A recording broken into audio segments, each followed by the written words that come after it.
सभी बंधुओं को नमस्कार। स्वागत है आपका गवर्नमेंट एग्जाम प्रिपरेशन चैनल में। आज हम लोग पढ़ने वाले हैं वृद्धि और विकास को प्रभावित करने वाले कारक। ठीक है। वृद्धि और विकास को प्रभावित करने वाले कारक हम लोग इसको पढ़ने वाले हैं। इसके पहले हम लोग जो है वृद्धि और विकास के बारे में पढ़ चुके हैं। ठीक है। तो वृद्धि क्या होता है और विकास क्या होता है, थोड़ा सा इसको बारे में हम लोग जान लेते हैं। वृद्धि जो है शारीरिक विकास से मतलब होता है, शारीरिक अंगों से मतलब होता है कि शारीरिक अंग हमारे बढ़ रहे हैं, कैसे बढ़ रहे हैं, शरीर हमारा कैसे ग्रोथ कर रहा है। लेकिन जो हमारा विकास होता है वो क्या होता है, उसमें शारीरिक, ठीक है, शारीरिक और मानसिक दोनों होता है। ठीक है, शारीरिक और मानसिक दोनों विकास होता है। तो विकास जो है जीवन पर्यंत चलता है। क्यों? क्योंकि शरीर का विकास तो कुछ दिनों बाद रुक जाता है, लेकिन जो मन का विकास होता है वो जब तक मरते नहीं तब तक जो है कुछ ना कुछ हम लोग सीखते रहते हैं, दिमाग से, बुद्धि से, अपने विवेक से सीखते रहते हैं। तो इस तरह से जो है वृद्धि जो है, कहने का मतलब है कि एक समय तक होता है, लेकिन जो विकास होता है वो जीवन पर्यंत चलता रहता है। ठीक है। तो उसी की बात हम लोग आज करने वाले हैं। तो उसको प्रभावित करने वाले कारक कौन कौन से हैं? देखिए, जब एक बच्चा कैसे विकास करेगा, उसको वो किस तरह से प्रभावित होता है, कौन कौन से फैक्टर, कौन कौन से कारक जो है उसको प्रभावित करते हैं, आज हम लोग उसको जानने वाले हैं और बहुत अच्छे ढंग से जानने वाले हैं। ठीक है। तो कृपया करके आप ध्यान से वीडियो को देखिए, लेक्चर को देखिए और जो है सीखिए। ठीक है। तो पहले आंतरिक कारक पे आते हैं कि आंतरिक कारक कौन कौन से हैं। ठीक है, कि मतलब कि जो आंतरिक कारक कौन कौन से हैं, वे सभी तत्व या तथ्य जो अंदर स्थित है, क्या है, अंदर स्थित है, वो आंतरिक कारक कहलाते हैं। ठीक है।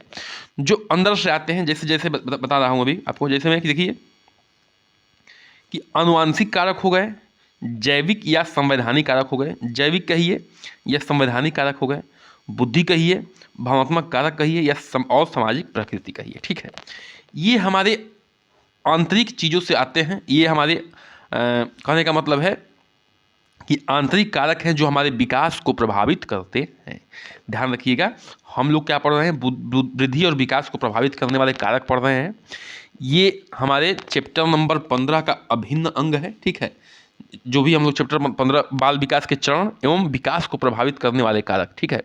तो बाल विकास के चरण हम लोग ढंग से पढ़ चुके हैं और आज का ये 15वां चैप्टर का अंतिम पार्ट है। इसके साथ ही हम लोग 90% कोर्स, ठीक है, 90% कोर्स जो है ख़त्म कर लेंगे थ्योरी पार्ट का। उसके बाद क्वेश्चंस की भी प्रैक्टिस कर लेंगे, ध्यान रखिएगा। ठीक है। तो चलिए, तो कहने का मतलब ये कि जो भी अनुवंशिक कारक हो गए, जैविक या संवैधानिक कारक हो गए, बुद्धि हो गया, भावनात्मक कारक हो गया और सामाजिक प्रकृति हो गया, ये सब क्या है, हमारे आंतरिक कारक में आते हैं जो हमारे वृद्धि और विकास को प्रभावित करते हैं। ठीक है। अच्छा, अनुवांशिक कारक अपनी भूमिका माँ के गर्भाशय में संकल्पन के समय निभाता है। ठीक है। क्या करता है, जब भी माँ के अंदर बच्चा पल रहा होता है, तो जो जीन्स होते हैं ना, जो जीन्स, वो माँ और बाप के जीन्स जाते हैं। और मैं बता रहा हूँ कि लगभग 3200 पूर्वजों के जीन्स अपने माँ के और बाप के गुणों को लेकर पैदा होता है। लेकिन जैसे जैसे पीछे की तरफ जाता है, ठीक है, वैसे वैसे उनकी क्षमता कम हो जाती है। इसलिए जो माँ बाप का प्रभाव है वो बच्चे पर ज़्यादा दिखता है, ध्यान रखिएगा। ठीक है। तो कहने का मतलब यही है कि अनुवंशिक कारक जो है, अनुवंशिक कारक अपनी भूमिका माँ के गर्भाशय में संकल्पित होता है, संतान में उसके, ठीक है, जो भी तत्कालिक अभिभावक होते हैं, ठीक है, जो भी तत्कालिक अभिभावक होते हैं, जैसे माँ बाप हो गए, उनके गुणसूत्रों के रूप में जो आंतरिक होता है और इससे इस समय अनुवांशिक योगदान को संस्थापित करता है। ठीक है। कहने का मतलब है कि जो माँ बाप हैं उनके मुख्य गुणों को जो है अपने अंदर लाता है, यही जो है अनुवांशिक कारक है। ठीक है। अच्छा, इनके योगदान में वास्तविक प्रारंभ बिंदु और वृद्धि एवं विकास के आधार पर है। ठीक है, वृद्धि और विकास के आधार पर है। देखिए, वृद्धि और विकास में क्या है, वृद्धि में मतलब कि शारीरिक विकास और विकास मतलब कि शारीरिक प्लस मानसिक दोनों विकास। ठीक है। तो अब देखिए, जैसे माँ बाप होते हैं उस हिसाब से बच्चे की ऊंचाई होती है, हाइट होती है, उसका भार होता है, वजन बढ़ता है, आँखें होती हैं, उसकी त्वचा का रंग होता है, बाल के लक्षण होते हैं, सभी इन अनुवांशिक प्रभावों पर द्वारा निर्धारित होते हैं। ठीक है। ये सभी कारक क्या होते हैं, इन अनुवांशिक प्रभाव द्वारा निर्धारित होते हैं।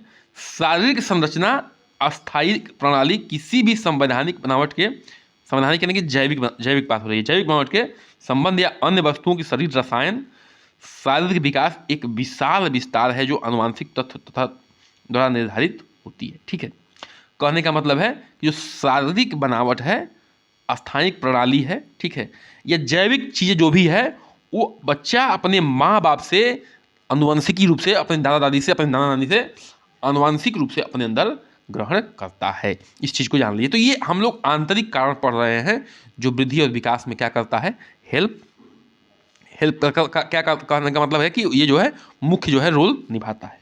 आगे बढ़ते हैं, जैविक और संवैधानिक कारक। ठीक है, अच्छा, एक बच्चे का संवैधानिक यानी कि जैविक बनावट जो है या कायिका संरचना, शरीर संरचना और शरीर की रसायन उसकी उनकी वृद्धि और विकास उनके संपूर्ण जीवन को प्रभावित करता है। ठीक है, जैसा उसका शरीर का बनावट होगा, ठीक है, संरचना होगी, उसके अंदर जो भी शारीरिक रसायन मतलब कि जो भी अंतःस्रावी एंजाइम्स क्रिएट हो रहे हैं, ठीक है, उसके वृद्धि और विकास को जो है संपूर्ण प्रभावित करते हैं। ठीक है, देखिए ध्यान रखिएगा, जब हम क्लास में पढ़ते हैं तो सभी बच्चे एक साथ बैठते हैं, लेकिन कुछ बच्चे बहुत तेज़ी से सीखते हैं, कुछ बच्चे धीमी गति से सीखते हैं, कुछ बच्चे और धीमी गति से सीखते हैं। तो कहीं ना कहीं जो है उसमें जो जैविक संरचना होती है, जो जीन्स की संरचना, जीन्स जो हमारे माँ बाप से या दादा दादी नाना नानी से आता है, उनकी भी एक मुख्य रोल होता है कि बच्चा जो है, बच्चे का विकास किस तरह से हुआ है। ठीक है, गर्भ के अंदर या गर्भ के बाहर जो भी वातावरण मिल रहा है, अभी हम लोग सब कुछ पढ़ने वाले हैं। ठीक है, ध्यान रखिएगा। तो पहला जिसमें देखते हैं, पहला पॉइंट, एक बच्चा जो शारीरिक रूप से कमजोर है, ठीक है, जो शारीरिक रूप से क्या है, कमजोर है, जिसमें आंतरिक विकृतियां हैं, जिसमें अंदर भी कुछ कमियां हैं, उनके सामान्य शारीरिक और वृद्धि विकास के क्रम संतोषजनक परिणाम प्राप्त करने की अपेक्षा नहीं की जा सकती है। ठीक है, एक बच्चा जो शारीरिक रूप से कमजोर है, अंदर आंतरिक रूप से कमजोर है, उसको जो अगर चाहेंगे कि एक जो सामान्य बच्चे की तरह वो बिहेवियर करे या मतलब विकास करे, तो ये बड़ा ये संभव वाला काम नहीं है। ठीक है, देखिए कोई मान लीजिए कि बीमारी से ग्रस्त बच्चा है, ठीक है, उसकी शारीरिक वृद्धि में क्या होगी, बाधित होगी, बाधा पहुंचेगी। कोई बीमारी से बच्चा ग्रसित है, ठीक है, मान लीजिए पीलिया से ग्रसित है, टीबी से ग्रसित है, किसी अन्य तरीकों की बीमारियों से ग्रसित है, तो क्या होगा, उसकी शारीरिक वृद्धि में भी बाधा पहुंचेगी। ठीक है, अब देखिए, अब जब अन्य क्षेत्रों में भी जाएगा ये, ठीक है, तो वह क्या होगा, जब उसकी शारीरिक रूप से, मानसिक रूप से वो कमजोर हो चुका है, तो जिस भी क्षेत्र में जाएगा, मानसिक, सामाजिक और भावनात्मक रूप से क्या होगा, उसको विकास में उसकी प्रभाव पड़ेगा। ठीक है, एक शारीरिक रूप से कमजोर बच्चा या मानसिक रूप से कमजोर बच्चा स्पोर्ट्स में जाएगा तो भी वहाँ पे उसको समस्या क्रिएट होगी। ठीक है, या पढ़ने की स्थिति में जाएगा, मानसिक रूप से कमजोर बच्चा है तो भी वहाँ पे समस्या क्रिएट होगी, याद करने में, चीज़ों को समझने में, चीज़ों को जो है दिक्कत होगी। तो इस चीज़ों को आप लोग समझ सकते हैं आसानी से। दूसरे पॉइंट पे आते हैं, स्नायुक प्रणाली। ठीक है, जो कि क्या करती है, गति संचालन को नियंत्रित करती है। स्नायुक प्रणाली क्या करती है, शरीर की गति को नियंत्रित करती है। संज्ञानात्मक क्षेत्र में बच्चों की वृद्धि को भी, विकास को प्रभावित करेगी। अगर किसी का बच्चे का जो है स्नायुक प्रणाली इफेक्टेड है तो क्या करेगी, बच्चे के संज्ञानात्मक विकास में, वृद्धि और विकास में क्या करेगी, प्रभावित करेगी। हम लोग वृद्धि और विकास को प्रभावित करने वाले कारकों को पढ़ रहे हैं, फिलहाल आंतरिक कारकों को पढ़ रहे हैं, आनुवंशिक कारक पढ़ चुके हैं, जैविक और संवैधानिक कारक पढ़ रहे हैं, ध्यान रखिएगा। अब देखिए, जो अंतःस्रावी ग्रंथियां होती हैं, वाहिनी ग्रंथियां होती हैं, ठीक है, अब जो भी अंदर हमारे एंजाइम्स सेक्रेट होते हैं, मान लीजिए किसी बच्चे को गैस की बीमारी है, ठीक है, तो हमेशा वो पेट से परेशान रहेगा। क्यों, क्योंकि उसका हार्मोनल जो भी गैस्ट्रिक जूस वगैरह निकलती है पैनक्रियाज से, या मतलब कि बहुत सारे एंजाइम्स होते हैं जो पचाने में हेल्प करते हैं, उसमें समस्या क्रिएट हो रही है, तो बच्चा गैस से परेशान रहेगा। जब परेशान रहेगा तो जो है उसके विकास में, उसकी वृद्धि में बिल्कुल ही बाधा पहुंचेगी। ठीक है, ये सब बात समझिए। ठीक है, तो वही उसकी बात हो रही है। तो ये जो है वृद्धि और विकास को प्रभावित करती हैं अंतःस्रावी और वाहिनी ग्रंथियाँ। ठीक है, जो भी इनसे रसायन इन ग्रंथियों द्वारा संचालित होता है, इन ग्रंथियों से प्रत्येक अपने रसायन स्रावित करती है, जिन्हें हार्मोन्स कहते हैं। जो भी रसायन से निकलता है इसको क्या कहते हैं, हार्मोन्स कहते हैं। ये हार्मोन जो होते हैं हमारे खून में जाकर समस्त शरीर की संरचना का होते हैं, संचालित होते हैं। ठीक है, जो हार्मोन जो हमारे ब्लड में जाते हैं, जैसे मोबिल डलता है ना तेल में, पहले आता था टूटी में, डीजल में, डीजल इंजन में डलता था वो। ठीक है, तो क्या करता था, पूरे इंजन के में जाता था और जो है वो काम करता था।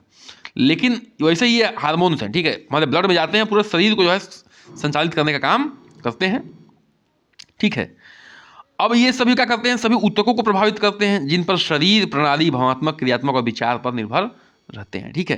कहने का मतलब कि हमारे हार्मोन्स भी क्या करते हैं, पूरे शरीर को जो है कंट्रोल करने का काम करते हैं।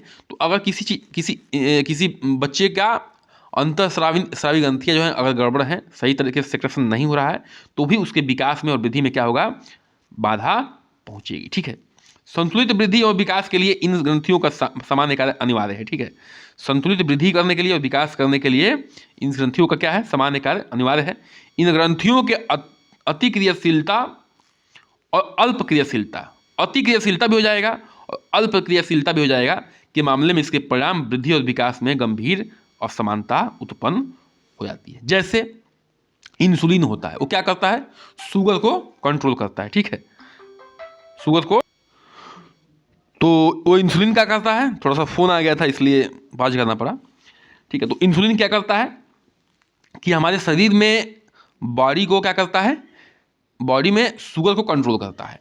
अगर उनकी अति क्रियाशीलता भी हो जाती है या अल्प क्रियाशीलता भी हो जाती है तो क्या करता है, हमारा शुगर लेवल घट सकता है या बढ़ सकता है। तो कहने का मतलब ये है कि जो अंतःस्रावी ग्रंथियां भी होती हैं वो क्या करती हैं, हमारे शरीर के वृद्धि और विकास में बाधा पैदा करती हैं। ध्यान रखिएगा, ये सब आंतरिक कारक हैं, ध्यान रखिएगा, आंतरिक कारक हैं जो हमारे वृद्धि और विकास को क्या करती हैं, अफेक्ट कर रही हैं। अच्छा, अब आते हैं बुद्धि पे, ठीक है। बुद्धि भी क्या है, आंतरिक ही चीज़ें हैं, ठीक है।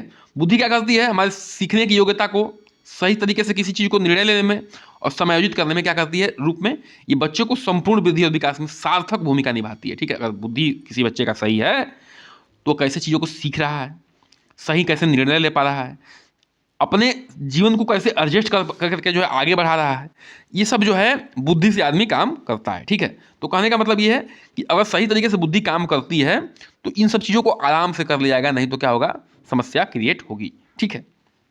सामाजिक व्यवहार है, नैतिक निर्णय है, भावनात्मक वृद्धि को प्रभावित करता है, ठीक है।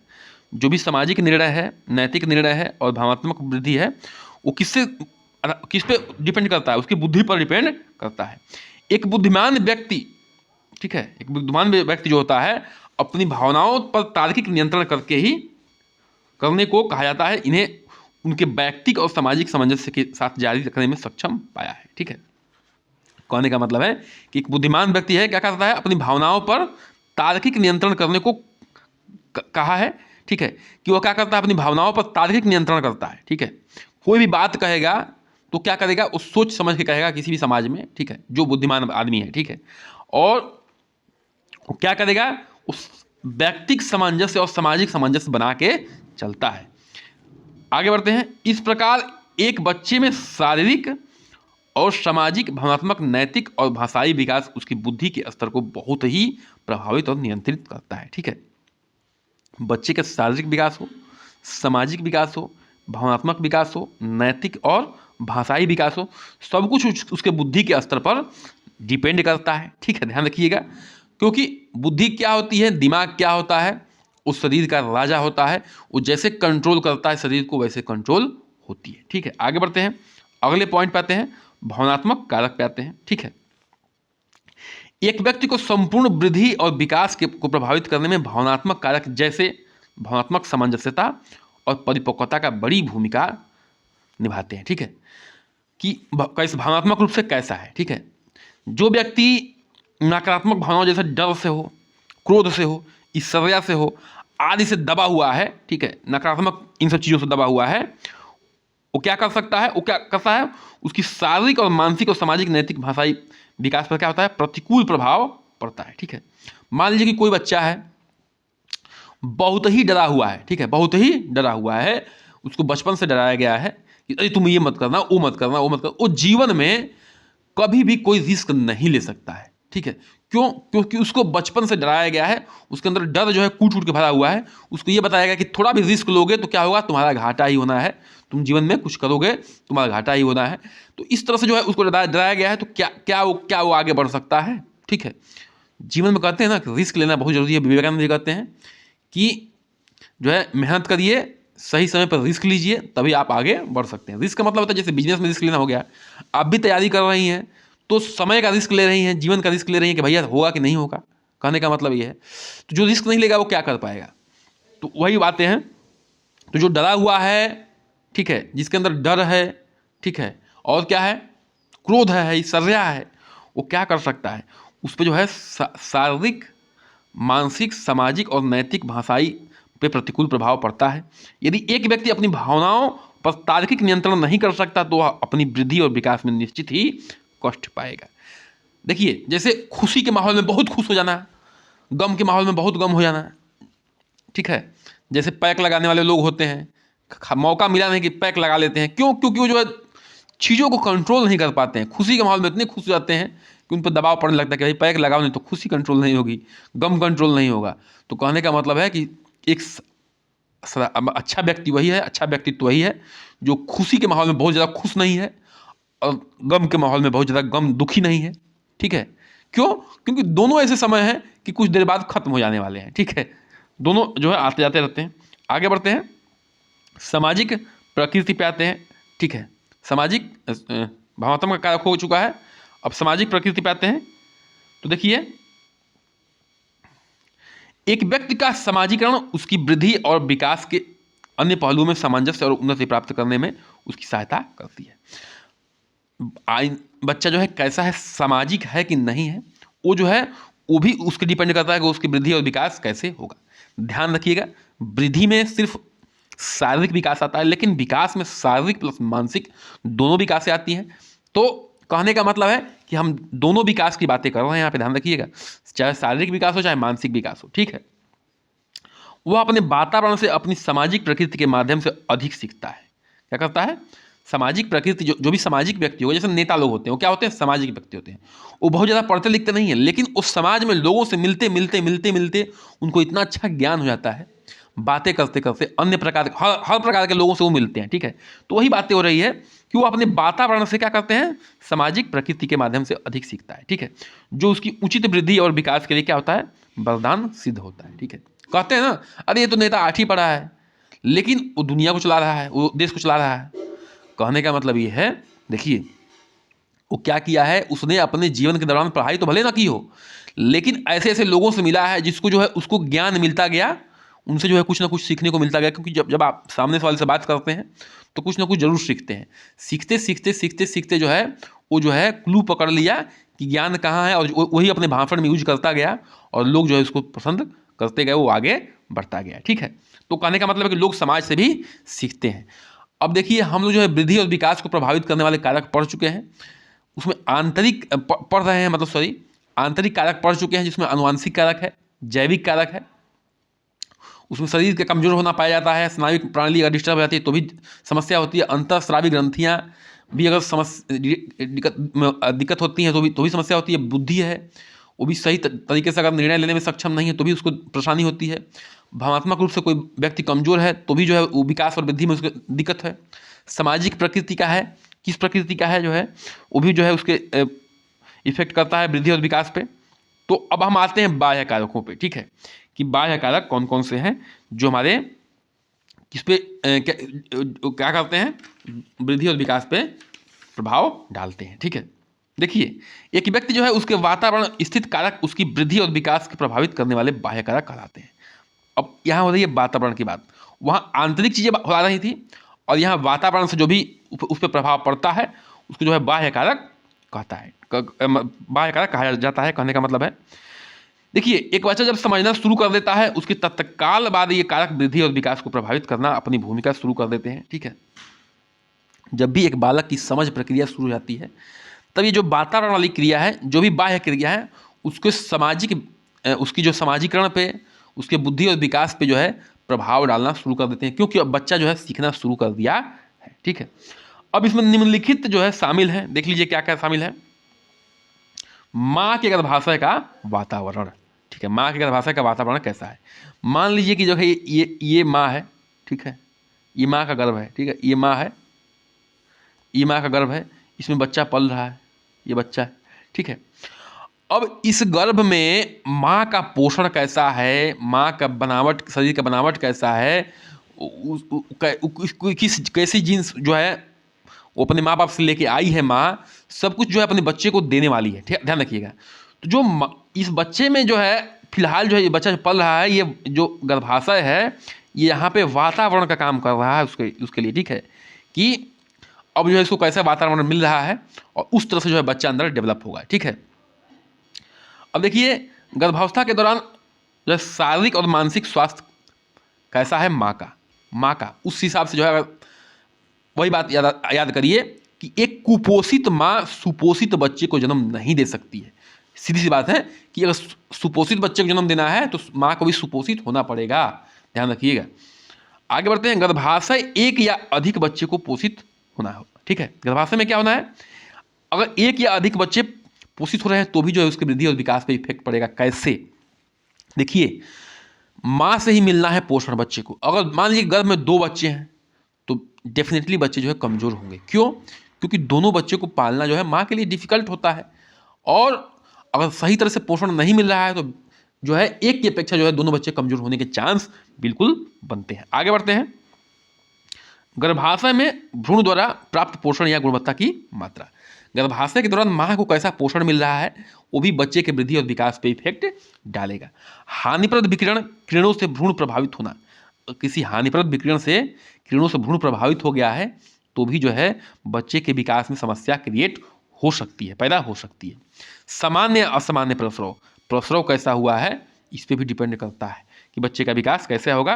गर्भाशय में बच्चे को कोई नुकसान या दुर्घटना, अगर गर्भाशय में कोई किसी कारण से बच्चे को नुकसान हो गया है, दुर्घटना हो गई है, तो भी क्या हो सकता है, बच्चे की वृद्धि और विकास पे इफेक्ट पड़ेगा। ध्यान रखिए जब वृद्धि और विकास की बात करते हैं तो आप दोनों चीज़ों को सोचिएगा कि बच्चे का शारीरिक विकास और मानसिक विकास, दोनों विकास की बातें हो रही हैं यहाँ पे, ठीक है, ये ध्यान रखिएगा। आगे बढ़ते हैं।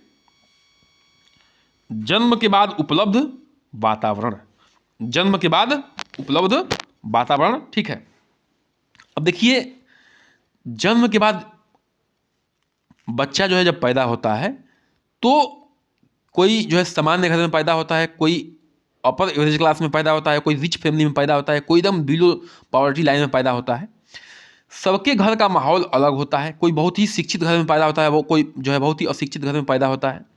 सबके घर का माहौल जो है बिल्कुल क्या होता है, अलग होता है, ठीक है, क्या होता है, अलग होता है।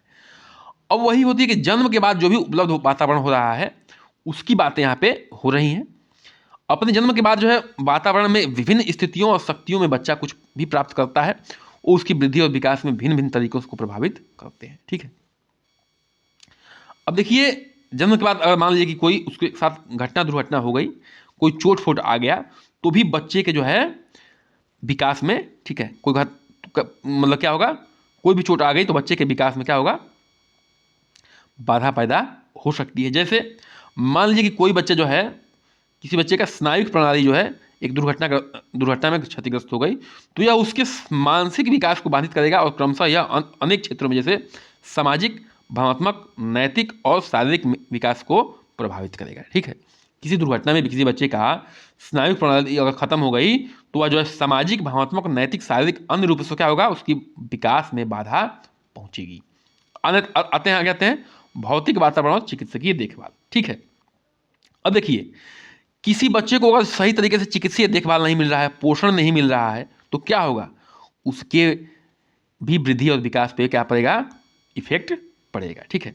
मान लीजिए उसको खुला स्थान चाहिए खेलने के लिए, संतुलित आहार चाहिए उसके विकास के लिए, अच्छी दिनचर्या चाहिए, अच्छे कार्य स्थितियाँ चाहिए, उचित चिकित्सीय देखभाल चाहिए, ये सब जो है क्या चाहिए, उसके जो है उचित विकास के लिए सब कुछ जरूरी है। ध्यान रखिएगा उसकी उचित वृद्धि और विकास के लिए सब कुछ जरूरी है। तो ये सब बाह्य कारक हैं जो उसको जो है वातावरण से मिलने वाली चीज़ें हैं, उसके माँ बाप जो भी प्रोवाइड करते हैं, उसके घर परिवार, उसके समाज, उसके विद्यालय जो भी जिससे वो सीखता है, ठीक है, वहाँ से ये सब चीज़ें मिलती हैं और उसके जो है विकास और वृद्धि और विकास पे जो है इफेक्ट डालती हैं। ये सब महत्वपूर्ण कारक बन जाते हैं। आगे बढ़ते हैं।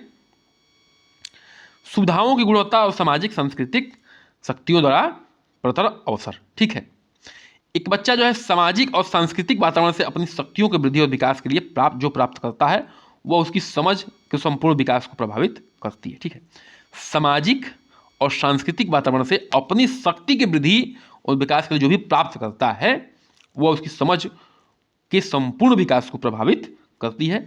इन सामाजिक और सांस्कृतिक शक्तियों को इच्छित विकास और समझ की विकसित करता है। ठीक है, इच्छित विकास और सांस्कृतिक विकास, सामाजिक और सांस्कृतिक विकास द्वारा इच्छित विकास और समझ में विकसित करता है। क्या? जो भी सुविधाएं मिलती हैं उसको, सामाजिक और सांस्कृतिक शक्तियां मिलती हैं, मतलब अवसर पर मिलता है जो भी, उसको जो भी जिस तरह से वो इच्छा करता है कि हमको ऐसे विकास करना है, वो उस तरह से जो विकास करता है। कुछ स्थितियां नीचे दी गई हैं, जैसे एक बच्चे द्वारा प्राप्त पैतृक और पारिवारिक देखभाल। ठीक है, एक बच्चा जो है बहुत अच्छी तरीके से केयर में है माँ बाप के अपने, या बहुत अच्छी फैमिली से बिलोंग करता है, वो निश्चित ही एक गरीब बच्चे की अपेक्षा मानसिक रूप से, शारीरिक रूप से अच्छा डेवलप करेगा। सीधी सी बात है। ठीक है, देखिए आपके अंदर भले उठ रहा होगा कि क्या गरीब बच्चा नहीं कर सकता है? कर सकता है, नहीं कर सकता है, लेकिन कहने का मतलब है कि आप देखिए एक अच्छा पोषण मिल रहा है डायरेक्ट, क्योंकि उसकी फैमिली रिच है या फैमिली बहुत जागरूक है, तो और एक बच्चे को अच्छा पोषण नहीं मिल रहा है, अच्छा ट्यूशन नहीं मिल रहा, अच्छा स्कूल नहीं मिल रहा, अच्छा टीचर नहीं मिल रहा है, अच्छा समाज नहीं मिल रहा है, तो बताइए जाहिर सी बात है कि जब हम मनोविज्ञान वाली चीज़ें पढ़ रहे हैं, एक तरह से बायोलॉजी की चीज़ें पढ़ रहे हैं, तो तार्किक होकर सोचिए कि वो बच्चा किस हिसाब से वृद्धि करेगा। क्यों? उसके भगवान आके डायरेक्ट आशीर्वाद थोड़े दे देंगे। ये सब डिपेंड करता है। ठीक है, ये सब डिपेंड करता है। देखिए अनेकों में एक हो सकते हैं, जैसे हमारे प्रधानमंत्री जी हैं, उनका बैकग्राउंड बहुत अच्छा नहीं रहा, लेकिन फिलहाल वो प्रधानमंत्री हैं, लेकिन उन्होंने जीवन में अपने कितना संघर्ष किया है। हर आदमी इतना संघर्ष नहीं कर सकता है, सीधी सी बात है। हर इंसान इतना संघर्ष नहीं कर सकता है, एक सीधी सी बात, सामान्य बात है। आप पार्टी वाला होकर मत सोचिएगा, पार्टी वाइज होकर मत सोचिएगा। ठीक है, एक सिंपल सी बात कर रहा हूँ, हर इंसान जो इतना संघर्ष नहीं कर सकता है। तो एक हम जब भी बात करते हैं तो एक सामान्य बच्चे की बात करते हैं। ठीक है, कि सामान्य बच्चे पे क्या क्या प्रभाव पड़ सकता है, जो असामान्य लोग हो गए हैं उनकी बात नहीं करते हैं। अभिभावकों और परिवार की आर्थिक एवं सामाजिक स्थिति। ठीक है, अभिभावक हैं, परिवार की आर्थिक और सामाजिक स्थिति कैसी है, वो भी बच्चे के वृद्धि और विकास पे इफेक्ट डालता है। आगे बढ़ते हैं, थोड़ा सा छोटा कर लेते हैं, अब सही हो गया है। पड़ोस और आस पास के पर्यावरण का गुणवत्ता। अच्छा, पड़ोसियों का भी बड़ा रोल होता है। कुछ दिन बाद जब बच्चा बताए हैं कि बाल्यावस्था में क्या करता है, एक सर्किल बनाता है दोस्तों की, तो उनसे बातें करता है वो। ठीक है, और उनकी भी चीज़ों को ग्रहण करता है, अपनी चीज़ों को भी देता है। तो कहने का मतलब है कि आस पड़ोस का भी बड़ा इफेक्ट पड़ता है। बच्चे द्वारा प्राप्त विद्यालय की गुणवत्ता, बच्चे जिस विद्यालय में पढ़ रहा है उसकी गुणवत्ता कैसी है, किस तरह का जो है वहाँ पे शिक्षा दी जा रही है, कैसे माहौल क्रिएट किया जा रहा है, वो भी वृद्धि और विकास पे इफेक्ट डालेगा। एक बच्चे के सहपाठियों के संबंधों की गुणवत्ता, हाँ, जो भी उसके सहपाठी हैं उनके संबंध कैसे हैं, उनकी गुणवत्ता कैसी है, ठीक है, उस पर भी इफेक्ट डालेगा वृद्धि और विकास पे। एक बच्चा उसके परिवार को उसकी जाति, धर्म, राष्ट्रीयता, नागरिकता से संबंध उपलब्ध व्यवहार की गुणवत्ता। देखिए सारी चीज़ें जो है इफेक्ट डालने वाले हैं, ध्यान रखिएगा कि वह जो है किस जाति से है, किस धर्म से है, किस राष्ट्रीय से, नागरिकता से। ठीक है, क्यों जात धर्म से क्यों है? क्योंकि जाति और धर्म से जो है एक स्पेशल पेशा की तरफ इंसान जाता है, एक स्पेशल सोच की तरफ जाता है। फिलहाल जो इंडियन बैकग्राउंड के हिसाब से बात कर रहे हैं, पहले की अपेक्षा से जो भी है बहुत कुछ चेंज हो चुका है, लेकिन फिलहाल बहुत कुछ चेंज करने की ज़रूरत भी है, क्योंकि जो निचले कास्ट के जो बच्चे हैं वो भी, उनको जो है खासतौर से गाँव में उनको जो है टैलेंट तो बहुत रहता है उनके अंदर, लेकिन उनको जो है जाति के नाम पे, धर्म के नाम पे दबाया जाता है। तो ऐसी चीज़ों को जो है दूर करने की ज़रूरत है, और ये भी जो है सामाजिक विकास में जरूर इफेक्ट डालते हैं। आगे बढ़ते हैं, पॉइंट 7 पे आते हैं। एक बच्चे को उपलब्ध शैक्षिक और व्यावसायिक सुविधाओं और अवसरों की गुणवत्ता। एक बच्चा जो है उसको उपलब्ध कैसी शैक्षिक सुविधा उपलब्ध हो रही है, कैसी व्यावसायिक शिक्षा उपलब्ध हो रही है, व्यावसायिक सुविधाएं, ठीक है, और अवसर कैसे कैसे अवसर मिल रहे हैं, वो भी जो है उसके विकास पर इफेक्ट डालेंगे। सरकार, कानून और समुदाय के संगठन की गुणवत्ता जिससे एक बच्चा संबंध है। ठीक है, जैसे देखिए सरकार और कानून से क्या मतलब है। मान लीजिए किसी क्षेत्र में बहुत ही चोरी हो रही है, बहुत डकैती है, बहुत ही रेप वाला मामला है, तो वहाँ का माहौल इतना खराब होगा कि बच्चा अगर पढ़ना लिखना चाहे, आगे बढ़ना चाहे, तो डर के माहौल में जो है कैसे वो विकास कर सकता है। विकास जो है डर के माहौल में नहीं हो सकता है। तो जहाँ की सरकार अच्छी होगी, कानून व्यवस्था अच्छा होगा, समुदाय अच्छा होगा, वहाँ डेफिनेटली जो है बच्चे अच्छा विकास करेंगे ही करेंगे। ठीक है, देश की शक्ति, स्थिति की गुणवत्ता जिससे एक बच्चा क्या रखता है, संबंध रखता है कि उसकी देश की शक्ति कैसी है, ठीक है, गुणवत्ता कैसी है, और उससे भी जो है डिपेंड करेगा। एक मान लीजिए कि एक अफ्रीकन देश है, एक अमेरिका का जो है, अफ्रीकन देश में बहुत ही गरीबी है, ठीक है, और एक अमेरिका का नागरिक है, तो दोनों में बहुत ही डिपेंड करेगा, बहुत ही अंतर है, ठीक है। क्यों? क्योंकि अमेरिका बहुत ही शक्तिशाली देश है, तो वहाँ के लोगों के पास एक अच्छा कॉन्फिडेंस है, करे हम तो बहुत शक्तिशाली हैं, ये है वो है, ठीक है, उनके पास अच्छी गुणवत्ता वाली सुविधाएं हैं, हर चीज़ है, तो जो है वहाँ के बच्चे अच्छा विकास बिल्कुल डेफिनेटली करेंगे। तो इसी के साथ आज का सेशन समाप्त करते हैं। कृपया करके चैनल को सब्सक्राइब करिए, लाइक करिए, शेयर करिए, कमेंट करिए, बने रहिए हमारे